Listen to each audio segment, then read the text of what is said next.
Fala, meu povo! Aê! Sejam muito bem-vindos ao Coxinha XP em Casa. É um prazer fantástico e maravilhoso receber você por aqui. E não tem como ser Coxinha XP sem a nossa exuberante, maravilhosa, estonteante, salve, salve Brasil, plateia virtual! Vamos conhecer melhor uma das pessoas dessa plateia? Oi, Flávia, tudo bem? Oi, Panda, tudo bom? Muito obrigado por sair da nossa plateia virtual e vir aqui conversar com a gente. Ah, é um prazer, um prazer. Para quem não conhece, essa é a Flávia Neves, que é psicóloga, nordestina, e mulher poderosa, Mulher Maravilha. Eu sei que você acompanha muita coisa de cultura pop, eu sei que você acompanha algumas coisas de criação de conteúdo brasileira, e a gente sabe que muitos filmes, séries e novelas brasileiras acabam segregando a visão do Brasil ao sul e sudeste. Pouca coisa é feita e falada sobre outras regiões do país. O que você acha disso? Em termos como cultura nacional, a gente se acostumou a ver o Nordeste sendo retratado nas telenovelas brasileiras e muito na veia humorística, na veia do humor, na veia do lúdico, do divertido, né? Você pensar o Nordeste, trazer o Nordeste para uma discussão de problematização e uma discussão até futurista, isso é algo extremamente inovador, né? A gente não tem muito isso no Brasil, e o mundo lá fora, conhecer a cultura nordestina dentro de uma problemática de pensar o presente para o futuro, isso para mim é fantástico. A gente teve há pouco tempo Bacurau, que foi um choque de realidade, né? Dentro da ficção. Sim. Forçou um pouco todo mundo a olhar o Brasil com outros olhos. Não faz sentido a gente olhar as outras regiões como se não fizessem parte da nossa nação. Esse filme vai e mostra pra gente que outros países possuem cultura de olhar outros seres humanos como se não fossem seres humanos. Sim, sim. Traz pra gente também essa ótica de que nós no Brasil às vezes fazemos isso, né? Algumas regiões têm esse tipo de pensamento, né? Eu sou natural de São Luís, mas morei em Salvador, na Bahia, e morei também em João Pessoa, na Paraíba. E um parente meu foi me visitar lá em João Pessoa, que morava em Salvador. E a pessoa chegou para mim e disse assim: nossa, mas eu achei que aqui era tudo assim, tipo sertão. Eu nunca imaginei que aqui fosse cidade grande. Eu digo, gente, uma capital, uma própria pessoa do Nordeste, olha para uma outra capital do Nordeste e pensa que é um negócio assim, porque a ideia que ela tem do Nordeste mais pro sertão é uma coisa muito árida, muito, sabe, aqueles negócios rolando, bem o cenário de Bacurau, né? E as pessoas têm esse tipo de mentalidade com o Brasil como um todo, né? Algumas regiões que a gente não tá ali habituado a ver, a gente choca, né? Por entender que existe vida inteligente naquele lugar.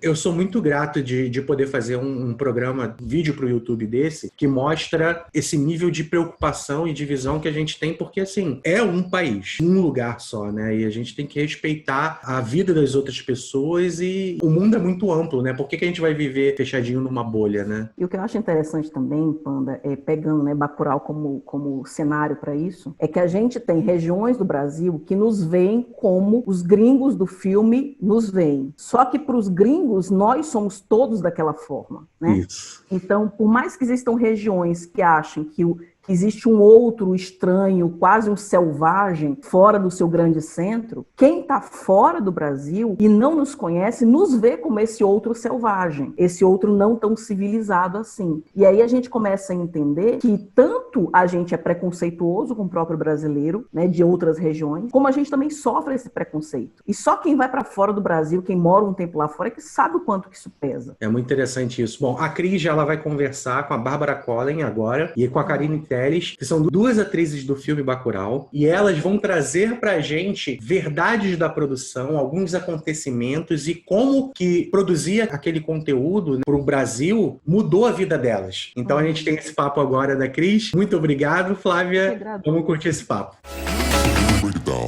Bacurau é um filme que ele mexeu com o coração de muita gente, né? Por falar algumas verdades, por fazer a gente se questionar sobre a forma que a gente enxerga o nosso próprio país. Foi meio que uma catarse coletiva, assim, que o filme acabou fazendo com o Brasil. E eu queria começar sabendo de vocês o que Bacurau significa para vocês. Não só em termos de carreira, mas a história mesmo do filme, assim, o que o filme trouxe para vocês? Eu tava até conversando isso ontem com a Débora, que fez assistência assistência de direção no filme, e a gente estava falando sobre o filme. E eu acho que realmente para mim foi um filme em que o processo contou muito, em toda a minha percepção, assim. Depois quando eu assisti o filme, depois acompanhar a carreira, tipo, eu não consigo me distanciar do que foi viver aquele processo ali com todo mundo durante tanto tempo. Então, assim, para mim foi uma mudança pessoal muito forte, sabe? Foi o filme que eu acho que eu fiquei mais tempo, fiquei 3 meses, né? Comecei lá em Recife e fiquei o tempo todo lá em Parelhas, em Barra. Então teve esse tempo de imersão que foi muito grande. Tinha um grupo imenso de atores e que a gente ficou muito amigo, né, Karine? Assim, foi um negócio muito maluco, assim, difícil de entender muito bem o que aconteceu ali, mas realmente foi um encontro.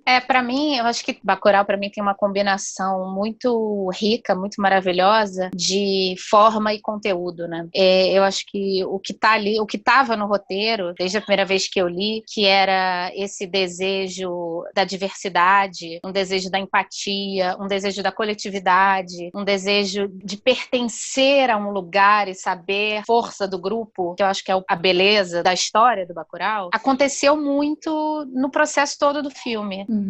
Eu tenho certeza que todo mundo que participou do filme, elenco e equipe, tem a mesma paixão pelo filme e se dedicou com a mesma alegria à feitura dele, e eu acho que isso conta muito pro resultado do filme. Eu acho que você pode ser o melhor ator do mundo, mas se você tá num set abusivo, se você tem um diretor gritando, se você tem uma produção que não funciona, se você tem diárias extrapoladas, não tem como você fazer o seu trabalho direito e não vai ficar o melhor. Pode até ficar um filme muito bom, a gente sabe de um monte de história aí, de gente que foi abusada em set, né, desde, sei lá, dos anos 50, 60 até ano passado, e o filme acaba ficando bom de alguma forma, mas essa potência toda do Bacurau, eu acho que ela tá muito ligada a essa descoberta, que era uma desconfiança que eu tinha já há algum tempo, e que já tinha tido a sorte de experimentar em outras situações, mas essa desconfiança de que a forma de fazer afeta diretamente o resultado. Eu acho que o fato da gente ter um grupo tão diverso, em todos os sentidos, assim, tanto no elenco como na direção, fez muita diferença pro filme, pro resultado do filme, né? A gente tinha, sei lá, o Dukir, Sônia Braga, eu, Babi, Silvério, Tomás, Tardelli, gente do mundo inteiro. Na equipe também, né? Tinha gente de fora do Brasil, tinha gente de vários estados, então tinha uma diversidade com um ideal comum que era muito bonito, assim, faz parte do mundo utópico que eu imagino, sabe?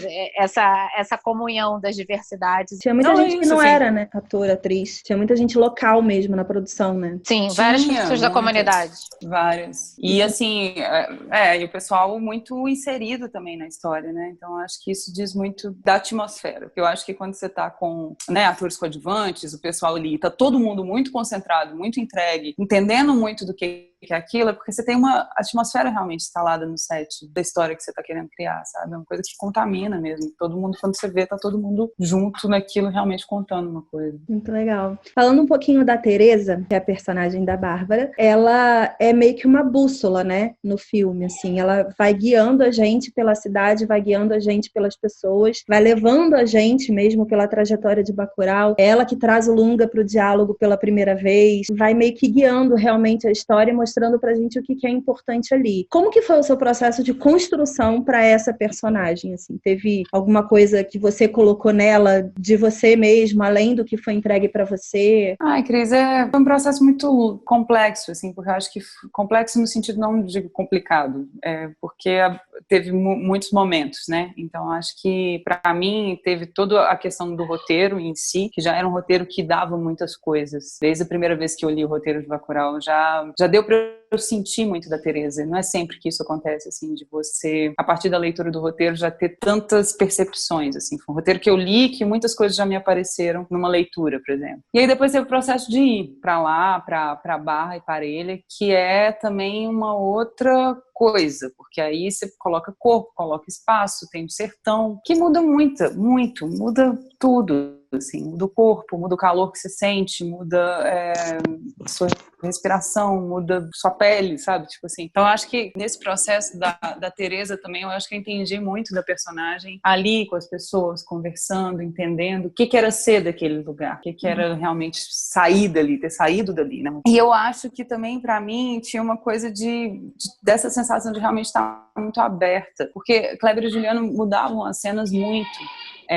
no decorrer do filme. Tem uma coisa que eles fazem que é muito barato, assim, que eu gosto muito, que é tipo, no meio da cena já ir colocando falas, tá lá a câmera rodando, eles falam, agora fala isso daqui, vamos tentar isso daqui. Ou num dia anterior mudar a cena inteira. Então eu lembro que tinha muito uma surpresa minha, de cada dia sair e falar, caramba, olha só, a Teresa falou isso, né? Ou ela fez isso já não tava, assim, né? Tipo, diferente do que eu tinha pensado. Então tinha um processo constante de ir descobrindo o que ela era no próprio fazer, sabe? Porque eu acho que às vezes a gente sai de uma vontade, de um lugar, de uma sensação do personagem, mas tem muita coisa que a gente descobre na própria cena, assim. Eu acho que com a Teresa isso foi bem determinante. Tanto que no final, mas ao mesmo tempo, como foi um processo muito longo, você tem um tempo de estar muito tempo com a personagem, né? Você pode estar ali respirando ela e fica muito próxima no final do processo. Então, essa sensação também era bem boa. Teresa demorou a sair de você, então? Acho que não. Demorou muito. Foi um processo difícil até de sair, assim, de voltar. Caramba. Que essa desconexão demorou um pouquinho. Karine, sua personagem. O que falar da sua personagem? Ela tem uma das cenas que eu acho que, para nós, assim, brasileiros, é uma das mais importantes do filme inteiro. Mesmo que Bacurau seja, sei lá, um TCC de temas importantes, que você consegue fazer 1000 palestras sobre Bacurau só. Eu acho que a sua cena, pra mim, ela é a mais relevante hoje, pro momento que a gente tá vivendo, principalmente da luta antirracista, em que a sua personagem, que é uma mulher branca da região sul do Brasil, ouve de um gringo que ela não é branca. Fala, como assim você é branca? Você tá de palhaçada com a minha cara. Então, é muito forte isso, né? Traz uma verdade que eu acho que muitos brasileiros precisam ouvir todos os dias sobre quem nós somos, da onde nós viemos e tudo mais. Queria saber de você como é que foi ser a responsável por revelar para os brasileiros que não somos brancos. Como foi para você isso? É engraçado porque na minha vida inteira eu morei em 3 cidades turísticas. Eu nasci em Petrópolis, morei em Maceió e hoje em dia eu moro no Rio. Como eu falo inglês, eu trabalhei muito como intérprete, então eu estou muito acostumada a lidar com gringos. Receber gringos, levar gringos, mostrar gringos, né? Mostrar o Cristo Redentor, não sei o quê. Então eu tenho muito em mim interiorizado essa visão estereotipada, preconceituosa do estrangeiro a respeito do Brasil. E o que eu mais ouvia dos gringos era: você não parece brasileira. E a minha maior alegria era dizer: mas eu sou 100% brasileira, inclusive eu não sou branca. Aí eles falavam: como você não é branca? No filme eu tô de lente castanha, eu tenho olho verde, mas no filme eu tô com uma lente castanha. Ele falou: como você não é branca? Você é branca, tem o cabelo claro, olhos azuis. Eu falava: eu não sou branca, meu avô é negro. A genética é uma loucura, você não sabe o que vai sair. Mas eu sou assim porque a genética, mas eu sou 100% brasileira, eu não sou descendente de nada. Até a 4ª geração da minha família, pra cima de mim, todo mundo nasceu no Brasil. Aí eles ficavam olhando assim pra minha cara, assim, eu sempre tive essa alegria de dar esse nó na cabeça de gringo. Então, eu entendi muito quem era essa mulher, eu conheço muito essa pessoa que se acha melhor do que os outros, assim, eu convivo com essas pessoas. A gente tá cheio de exemplo toda hora, né? Toda hora aparece uma notícia de um que fala que não vai usar máscara porque você não sabe por que você está falando, de alguém que vem, né, pagar de importante, pagar de especial, assim, isso faz parte da nossa cultura. Então, desde o roteiro, a minha personagem, a personagem do Antônio, do Antônio Saboia, meu parceiro no filme, pra mim eram muito claras, assim, era uma crítica muito clara e uma crítica que eu considero extremamente importante. Fiquei muito feliz de poder fazer essa personagem e conseguir ultrapassar a minha agonia de violência pra fazer, né, porque eu nunca tinha feito nenhum trabalho, nenhum filme com nada, com violência e... Nossa, mas aí tu não vai sei se eu farei novamente. Bacurau. Mas é porque ali a violência, ela tá inserida num contexto quase alegórico, né? Ela é uma metáfora de uma série de coisas que está extremamente ligada à nossa ancestralidade e à nossa ancestralidade como país, assim, esse lugar de colônia que a gente ainda vive, esse lugar de subordinação, de admirar os poderosos e ricos como doutores e maltratar a cultura das localidades. Enfim, eu acho que por esse motivo, por falar dessa nossa ferida que ainda está em tratamento, né, essa chaga nossa que ainda está aberta, que a gente ainda tem que ralar muito para curar, eu quis muito participar do filme, eu quis estar ali, eu quis contar essa história. E estar ali no meio daquele elenco e daquela equipe me deixava muito segura e muito confortável, me dava muito mais vontade. O que significa que eu não tenha ficado apavorada. em vários momentos de filmagem, assim. Então é uma personagem detestável, mas que me deu muita alegria de fazer, porque é um tipo de observação que me interessa e que eu fiquei feliz de poder contribuir com ela, assim. Muito legal. Você falou sobre a cultura do colonizado e eu tinha separado até aqui essa pergunta para fazer para vocês, porque o filme, ele girou um circuito legal de festivais, enfim, foi para Cannes e tudo, e é quase como se você levasse um diário, né, para fora, assim, pra galera que é meio que responsável por essa cultura que existe aqui no Brasil, que é essa cultura de realmente ser submisso a alguém sempre. Vocês chegaram aí pro festival, vocês duas? Como que foi lá, assim, tipo, levar esse diário do Brasil para Cannes? É muito impressionante, né, quando você chega num festival internacional, principalmente o Cannes, assim, que é um festival tão emblemático, histórico, né, com essa relevância. E eu acho que a tendência inicial eu, pelo menos, né, assim, quando eu cheguei, eu já tinha ido em Cannes, mas sempre é um lugar muito arrebatador, mas em algum sentido opressor também, porque é tudo demais, é muito dinheiro, muita gente muito famosa, né, então eu acho que essa coisa que você diz, assim, dessa sensação de inferioridade, a gente já carrega como sul-americanos. É muito difícil o ambiente europeu. É branco, é eurocêntrico, é violento em certos sentidos, assim. Então, tem diversas camadas que estar ali para a gente é um desafio. Poxa, eu não tenho milhões de dólares, de repente você está lá em Cannes com o seu filme, só que aí teve essa questão do grupo. Então, a gente estava em Bacurau, foram muitos atores. Então, todos os colegas queridos da equipe, os diretores, Emily, todo mundo muito junto, muito unido. Éramos 40 pessoas, não é? 40 por aí. pessoas. Gente, era uma loucura. A gente tava... Então, era tinha um grupão, forte. A gente tava em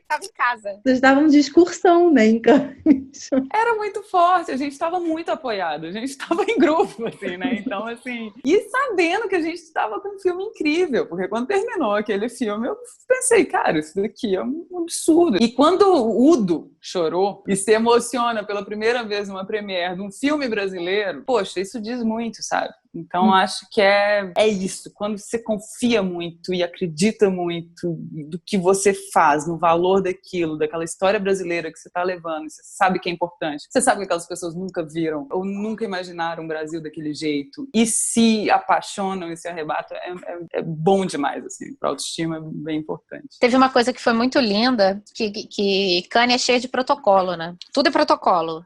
A quantidade de regra é uma loucura, assim, tem a cor de sapato, né, a roupa, o horário. Gente, entrada, pessoas. A entrada. Tem um mestre de cerimônias no tapete vermelho, um cara que fica dizendo, agora anda, agora para, agora vira para a direita, agora vira para a esquerda, sigam. É uma loucura. É um casamento, sei lá, uma ópera. É um lugarzinhos, show, plaquinhas, né, para sentar. Tudo. É um show. E como a gente estava nesse grupo muito grande, a Emily, nossa produtora deusa maravilhosa, já conseguiu uma primeira quebra de protocolo linda, que foi todos nós passarmos no tapete vermelho. Porque geralmente é o diretor, o produtor e um ou dois protagonistas. E beijo. E a gente entrou todo mundo.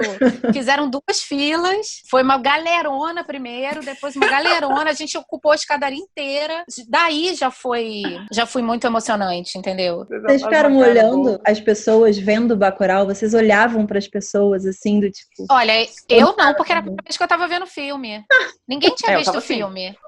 Acho que ninguém da equipe tinha visto o filme. Era a primeira vez que a gente estava vendo. Então a gente também levou o impacto. A gente também sofreu o impacto do filme. Porque uma coisa é você ler, você fazer, outra coisa é você ver o filme pronto. Sim. Nossa, mas que maneiro que vocês viram pela primeira vez lá num lugar que é extremamente emocionante e que mexe realmente, né, com o coração de todo mundo. Muito doido. Teve alguma coisa muito emocionante durante as gravações do filme? Algum momento, assim, muito emocionante? Todo dia?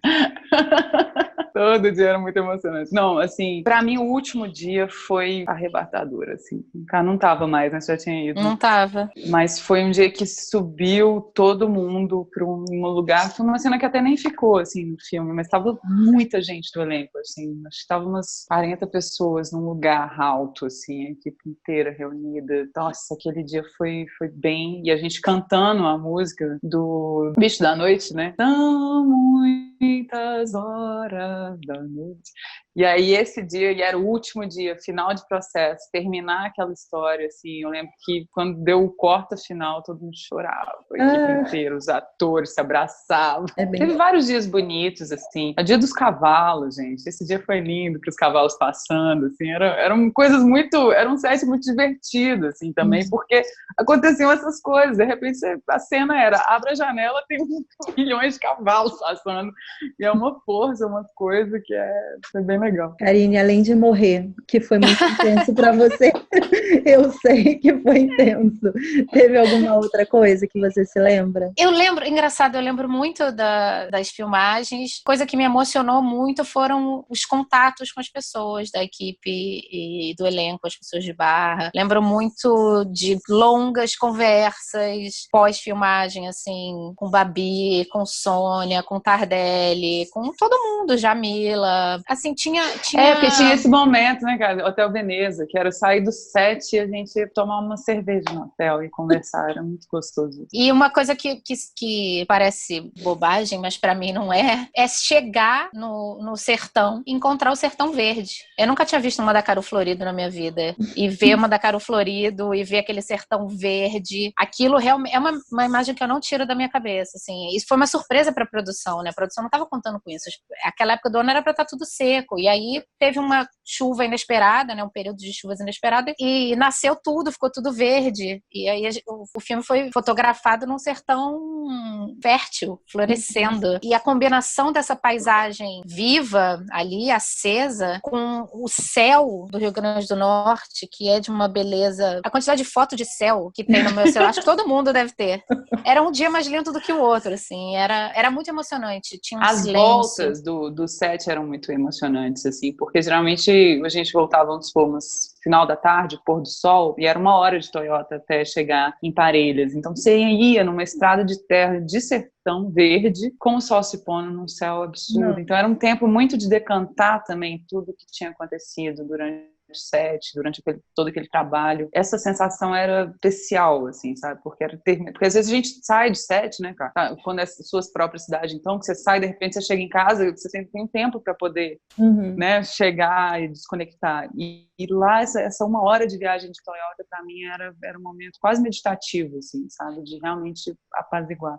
Eu tenho uma história que agora que a Karine tá aqui, vou contar essa história, foi um dia muito legal, porque a Ká fez a cena que ela atira nos personagens do Val e do Márcio, que eles estão no povoado, que eles saem de moto.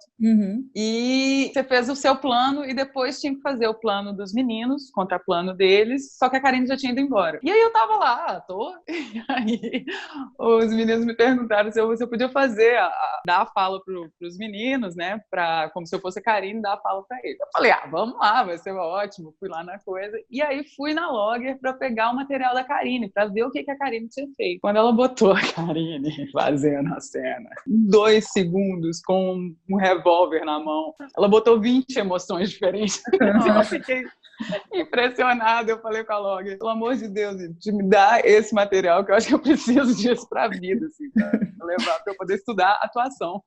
Karine atirando. Você nunca tinha me contado isso, não? Não sabia dessa história, não? Nunca te contei. E foi muito lindo, porque quando eu vi esse momento e vi o que a Karine fez, é porque eu vi, pra mim eu falo que foi aula de interpretação, puxando o saco aqui da amiga, mas realmente, porque num momento tão curto, eu acho, e com um personagem que poderia ser tão estereotipado, a Karine pôs tudo ali, sabe? Tinha raiva, tinha fragilidade, tinha medo, tinha angústia de estar matando, tinha arrependimento. Então, acho que nesse sentido foi muito bonito pra mim ver, cara, o que você fez, assim, porque foi um mosaico na minha frente que eu fiquei muito impressionada, muito feliz. Na verdade, até na hora da morte da própria personagem, existe um pânico ali por conta da discussão que tá rolando na mesa, e ela vai de uma soberba para uma submissão e um medo e um pânico. Aí quando percebe que tá chegando meio que a hora, realmente, assim, é uma curva de emoções que é bem intensa ali de acompanhar, porque começa muito assim e termina igual um cachorrinho acuado, realmente. Para, para com isso, eu tô com medo, e é muito latente ali o que vai acontecer, né? Essa curva veio... A gente conversou sobre isso, né? Eu, Kleber e Juliano e Antônio, porque é essa a postura dessas pessoas. Trata mal quem eles acham que é inferior e é submisso a quem eles consideram inferiores. Então, eles chegam na cidade tratando mal todo mundo, sendo escrotos, não sei o que, né? Quando chega lá na fazenda dos gringos, pede licença, com licença, obrigada. Gente, isso é um clássico, é o comportamento dessa galera, assim. É o comportamento dessa galera. O que vocês acham que Bacurau deixa de legado pro Brasil? Para mim é uma sugestão de uma utopia possível. É essa ideia, essa sugestão de que quando você se reconhece como povo, quando você se reconhece como parte de uma comunidade diversa e entende o poder dessa comunidade, a riqueza dessa comunidade, conhece a sua história, sabe de onde você vem, você não é colonizável, você não é domável, você é capaz de entender o seu lugar e saber se defender quando for preciso, mas também saber ser feliz e se cuidar e cuidar dos outros. Eu acho uma sugestão muito bonita, assim, do filme. E acho que como obra artística, cinematográfica, que é uma coisa que dura, que permanece, acho que é um filme que vai ficar aí para ser assistido e estudado por muitas gerações ainda, porque ele é um documento muito potente, assim, do nosso país, da nossa história. As pessoas falam muito é um comentário sobre os tempos atuais. Eu não acho que seja um comentário sobre os tempos atuais. Eu acho que é um comentário sobre a nossa constituição como povo, assim, sobre o que a gente nasceu sendo e continua sendo. A gente evoluiu, a gente melhorou, a gente cresceu, mas a gente continua sendo colônia. A gente continua tendo a nossa água tirada da gente, continua tendo o prefeito que quer se dar bem às nossas custas, né? O prefeito como político, assim, mas eu acho que é uma observação muito, muito pertinente sobre quem a gente é e quem a gente pode ser. Muito bom.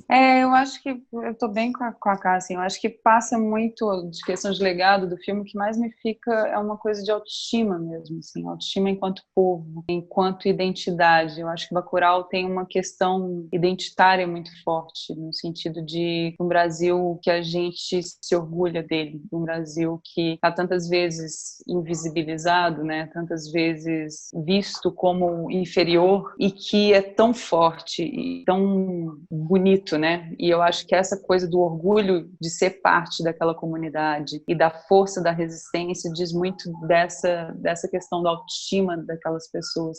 E eu acho que a autoestima, até num sentido mais amplo, como obra cinematográfica, eu acho que Bacurau é um filme muito novo no cinema do Brasil, assim, sabe? Até em termos técnicos, assim, de efeitos especiais, de ser um filme de gênero, eu acho que ele traz uma proposta nova que é muito interessante pensar, poxa, a gente também pode ir nessa linguagem e falar. Você colocar um western com elementos de sertão, trazer esses elementos de sertão do Nordeste, daquelas pessoas, do quilombola, dos negros, da diversidade, e colocar isso tudo numa linguagem que é tão tipicamente norte-americana ou reconhecidamente gringa, né? Com isso fazer uma obra super interessante, é um jeito de também botar relevo em tudo que a gente tem, assim, e mostrar isso de um outro lugar, sabe? Com um manejo desses elementos que é bem, bem ousado e, assim, acho que interessante. Então, eu acho que, para mim, o que fica é muito um orgulho mesmo desse Brasil que a gente conseguiu trazer, assim, no filme. Desse Brasil muito civilizado, não no sentido civilizado, colonizado, mas de uma gentileza, de um amor, de um sentimento de uma rede de solidariedade entre as pessoas. Agora, recentemente, eu vi quando a OMS estava fazendo as listas dos países mais afetados por conta da pandemia, o Brasil ficou 48 horas, mais ou menos, fora da lista e fora do mapa, né, do mapeamento da doença no mundo. E muita gente no Twitter ficou falando que a gente estava vivendo Bacurau naqueles 2 dias, que a gente literalmente foi tirado do mapa e ninguém mais sabia como estava aqui no Brasil. É como se a gente tivesse sido abandonado. Eu acho que, assim como a série Black Mirror, né, que mostra essa parte do perigo da tecnologia tecnologia e tudo mais virou um jargão comum das pessoas falarem, nossa, isso é muito Black Mirror. Eu acho que por muitos anos aqui no Brasil a gente vai ter a frase isso é muito Bacurau para muita coisa. E eu acho que a identificação de isso é muito Bacurau é o ponto zero de mudança, sabe? A partir do momento que você sabe que isso é muito Bacurau, você sabe que tem que mudar. E aí a gente se transforma a partir daí. Então, eu acredito que seja uma filosofia nova que a gente recebeu para ver o Brasil os olhos. É muito gostoso. Que massa. Eu também acho isso. Eu acho que a gente, durante muito tempo, foi enganado, né? Foi cegado. A história que eu aprendi na escola... Não tá certa, né? Você olha hoje em dia, você fala, meu Deus, a quantidade de mentira que me ensinaram. A coisa da religião, a coisa dos heróis. É uma loucura como a gente foi A verdade enganado. é que o Brasil não se conhece, né? Não tem história. Mas não se conhece história. porque a gente é colonizado. Faz parte da colonização apagar a cultura existente e impor Sim. a cultura do colonizador. Toda a nossa misoginia, o nosso machismo, o nosso racismo, ele é da nossa colonização. Ele é fruto dos europeus que colonizaram o Brasil. Ele não é da nossa origem. Os índios que moravam, né, que eram os donos do Brasil, não tem essa da cultura deles. Isso é uma coisa que a gente recebeu, da coisa do catolicismo, da cultura europeia, do pudor, tudo isso a gente foi agredido com isso. A nossa cultura foi apagada, jogada para debaixo dos tapetes, assassinada, e a gente recebeu goela abaixo uma cultura desses povos que colonizaram a gente. Esse fato de se reconhecer, de se entender a história. Meus filhos, por exemplo, já estão aprendendo isso. Eles já estão crescendo, ouvindo a história do Brasil de uma outra maneira. E isso me dá muita alegria, porque fala assim, caramba, eles são uma geração que já tem umas casinhas a menos para andar, né? Já nascem entendendo Já andaram que... algumas ali. Já deram, né? Já chegaram quando tinham as casinhas andadas.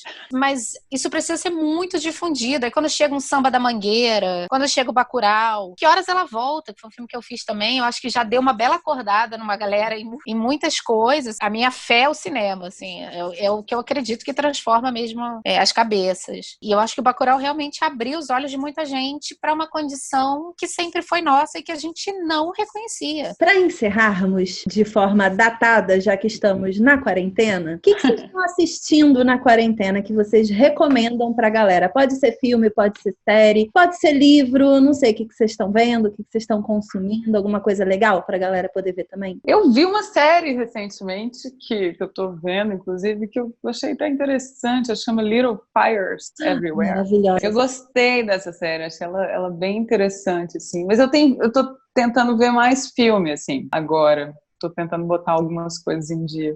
Tô vendo os Kiarostami, Claire Denis, tô mais nessa onda, porque eu acho que a série acaba que vai deixando a gente muito consumista, né? Vai ficando num movimento de que pra quarentena que já tá um pouco ansioso, né? Dá mais ansiedade, com certeza.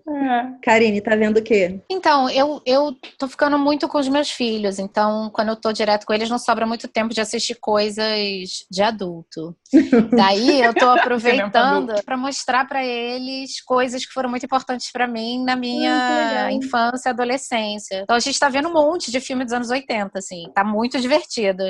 Uma coisa que a gente fez que foi muito legal foi rever a saga Star Wars toda, na ordem dos acontecimentos, não na ordem que eles foram feitos. Muito bom. Assisti o 1 primeiro, com o Rogue One no meio. Eu sou totalmente nerd. Perfeita. Star Wars pra mim também é uma espécie de religião. Eu tenho o Yoda e o Darth Vader em cima da minha cama. Tá maravilhoso. Sério. Aí vimos Goonies, Tubarão, Flashdance. Gente, Flashdance foi uma diversão. Flashdance Flashdance com os meninos.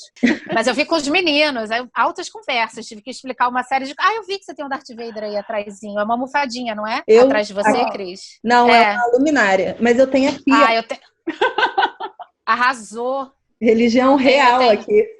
Pra mim também. Tem um Darth Vader ali, eu tenho, enfim, no sentido adulto, que eu consegui assistir algumas coisas. Eu vi um filme, que eu não vou lembrar o nome do diretor, mas eu gostei muito, que chama O Homem Invisível, o lançamento desse ano. Eu aluguei em alguma plataforma. Maravilhosa! Maravilhosa. Achei uma coisa que me agrada muito, que tem a ver com o estilo do Bacurau também, com Corra, que é um filme que eu amo, que é usar o gênero como metáfora de alguma coisa, né? E ali é um filme sobre um relacionamento tóxico, abusivo, e eu fiquei tão apavorada uma hora que eu achei que eu fosse desligar, assim, que eu não fosse aguentar ver o filme. Mas aí lá pelas tantas, tem uma hora que tem uma viradinha que você fala, tá bom, vamos lá, já dá pra continuar.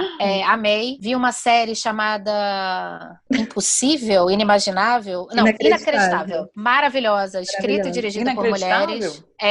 Na Netflix. Netflix.